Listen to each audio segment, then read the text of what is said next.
Hello guys, bersama saya lagi dalam Alright Nopa Channel. Kalau malam semalam sahabat semua, Cikgu Bat, ya individu yang dikenali sebagai Cikgu Bat ini membuat pengumuman kononnya beberapa pimpinan utama daripada Perikatan Nasional akan menghadap yang di Pertuan Agong. Tetapi apa yang berlaku? Sebaliknya sahabat-sahabat semua, hari ini Datuk Seri Anwar Ibrahim pula yang menghadap yang di Pertuan Agong, sahabat-sahabat semua. Dan ya, itulah antara berita-berita palsu, ya, persepsi yang cuba dibuat oleh Cikgu Bat ini. Tetapi apa yang mereka lakukan hari ini hanyalah sekadar untuk menyerahkan memorandum. Dan akhirnya dikatakan perhimpunan yang dilakukan itu tidak mempunyai permit, sahabat-sahabat semua. Jadi polis ya telah pun membuat kenyataan ya akan menyiasat ya dalang ataupun individu yang organize perhimpunan aman di luar istana hari ini. Jadi sahabat semua, untuk itu saya ingin membacakan kenyataan media apabila Agong ya terima menghadap Perdana Menteri untuk mesyuarat prah kabinet. Dengan begitu hebat ya, walaun tin bersorak-sorai kononnya ya, bakal menggantikan kerajaan, tetapi tidak ada apa-apa yang berlaku. Sekali lagi, inilah penipuan terbesar ya, geng-geng terbuka tap. Jadi kalau kita lihat kenyataan media ini, yang di Pertuan Agong Al-Sultan Abdullah Riyatuddin Al-Mustafa Bilasha berkenan menghadap Perdana Menteri Datuk Seri Anwar Ibrahim untuk mesyuarat prah kabinet di istana petang ini. Istana Negara menerusi catatan di Instagram dan Facebook rasmi memaklumkan sesi itu juga cukup istimewa buat kedua-dua pemimpin, khususnya Al-Sultan Abdullah, karena ia adalah mesyuarat terakhir sebelum Seri Paduka menamatkan tempoh pemerintahannya sebagai Yang di Pertuan Agong pada 30 Januari ini. Sejak menaiki takhta sebagai Yang di Pertuan Agong ke-16, Baginda berkenan berangkat menghadiri mesyuarat prah kabinet sebanyak 160 kali, termasuk sesi hari ini dengan 4 Perdana Menteri. Turut hadir pada sesi hari ini adalah Ketua Setiausaha Negara Tan Sri Muhammad Zuki Ali. Mesyuarat prah kabinet yang pertama ialah pada 13 Februari 2019. Mesyuarat itu adalah antara aktiviti mingguan atau rutin utama Seri Paduka untuk berbincang dan bertukar-tukar pendapat bersama Perdana Menteri mengenai urusan serta isu berkaitan kerajaan. Al-Sultan Abdullah melafaz sumpah memegang jabatan sebagai Yang di Pertuan Agong ke-16 pada 31 Januari 2019 bagi tempoh 5 tahun.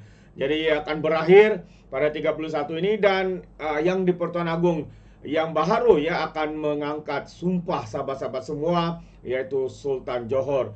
Jadi kita mengharapkan seperti mana ya keakraban istana dengan Perdana Menteri, Kerajaan Persekutuan. Kita mengharapkan juga untuk Yang di Pertuan Agong yang terbaru ini dapat ya memberikan seperti mana yang dilakukan sedia kala ini. Jadi sahabat semua, hari ini betapa terdesaknya geng-geng tebuk atap ini untuk cuba membina persepsi kononnya kerajaan ini akan diganti. Kononnya mereka berhimpun untuk selamatkan negara, selamatkan bangsa. Tapi sebenarnya sahabat semua, apa yang cuba mereka lakukan bagi pandangan saya adalah untuk menyelamatkan beberapa individu yang kini sedang disiasat dengan harta yang luar biasa. Ya, ada yang sudah didakwa, ya, ada yang menunggu keputusan daripada pejabat program negara untuk tindakan selanjutnya. Dalam pada itu juga polis telah membuat satu kenyataan media hari ini. Mereka akan memanggil penganjur himpunan depan istana hari ini yang berlaku, sahabat-sahabat semua. Agak mengejutkan kita. Jadi menarik ya untuk saya kongsikan bersama dengan anda kenyataan daripada polis di Raja Malaysia. Ya, polis akan merakam keterangan penganjur himpunan Selamatkan Rakyat di pintu 2 Istana Negara di Kuala Lumpur pagi tadi atas kegagalan mematuhi Akta Perhimpunan Aman. Ketua Polis Kuala Lumpur Datuk Alauddin Abdul Majid berkata, penganjur perhimpunan berkenaan sudah dikenal pasti dan akan dipanggil untuk memberikan keterangan dalam masa terdekat. Beliau berkata, polis telah membuka kertas siasatan mengikut Akta Perhimpunan Aman 2012. Katanya tiada sebarang kejadian tidak diingini berlaku sepanjang perhimpunan berkenaan yang berakhir sekitar jam 11.30 pagi tadi. Katanya kepada bernama hari ini. Sementara itu, pemerhatian bernama mendapati dianggarkan seramai 1.000 orang yang hadir ke perhimpunan berkenaan yang dianjurkan oleh Sekretariat Pembela Tanah Air atau PETA. Turut hadir ke perhimpunan berkenaan adalah bekas Perdana Menteri Tun Dr. Mahathir Mohamad dan Presiden Pertubuhan Pribumi Perkasa Malaysia Syed Hassan Syed Ali. Syed Hassan dan Setiausaha Agung PETA Muhammad Aswanizam alias kemudiannya menyerahkan memorandum yang kepada Yang di-Pertuan Agong Al-Sultan Abdullah Riyatuddin Mustafa Bilasha yang diterima oleh wakil istana yang antaranya mengandungi keluh kesah rakyat berhubung ekonomi negara. Semalam Ketua Polis Daerah Brickfield ACP Mahizam Abdul Syukur berkata polis tidak menerima sebarang notis berhubung penganjuran himpunan daripada pihak penganjur. Jadi maksudnya perhimpunan yang dilakukan hari ini telah pun menyalahi peruntukan ataupun menyalahi undang-undang kerana mereka tidak mempunyai permit untuk mengadakan perhimpunan itu. Namun mereka lakukan juga. Inilah yang dapat dilihat sahabat semua, bahawa apa yang dilakukan oleh geng-geng ini sebenarnya adalah satu yang menyalahi undang-undang sahabat-sahabat semua. Jadi kalau kita lihat juga Mahathir juga turut serta di dalam di dalam perhimpunan ini dan juga turut serta membuat kenyataan yang membuatkan kononnya rakyat menderita, kononnya ekonomi gagal, kerajaan gagal. Sahabat-sahabat semua, berketimbang dengan kerajaan sebelum ini, kerajaan hari ini adalah lebih baik berbanding dengan kerajaan Perikatan Nasional yang dikatakan oleh Mahathir sebagai kerajaan yang lebih baik. Pada masa itu juga rakyat juga turut menderita, malah lebih teruk sehingga rakyat terpaksa mengangkat bendera putih, tanda mereka sudah berputus asa dan juga meminta bantuan. Hari ini adakah bendera putih diangkat? Tiada sahabat-sahabat semua. Walaupun tidak dinafikan kos sara hidup itu meningkat, tetapi dengan apa yang diberikan bantuan yang diberikan oleh kerajaan hari ini di bawah pentadbiran Datuk Seri Anwar Ibrahim cukup mengingatkan kita betapa kerajaan hari ini sebenarnya lebih mementingkan rakyat daripada kepentingan politik semata-mata. Kerajaan Perikatan Nasional, apa yang mereka lakukan? Lockdown.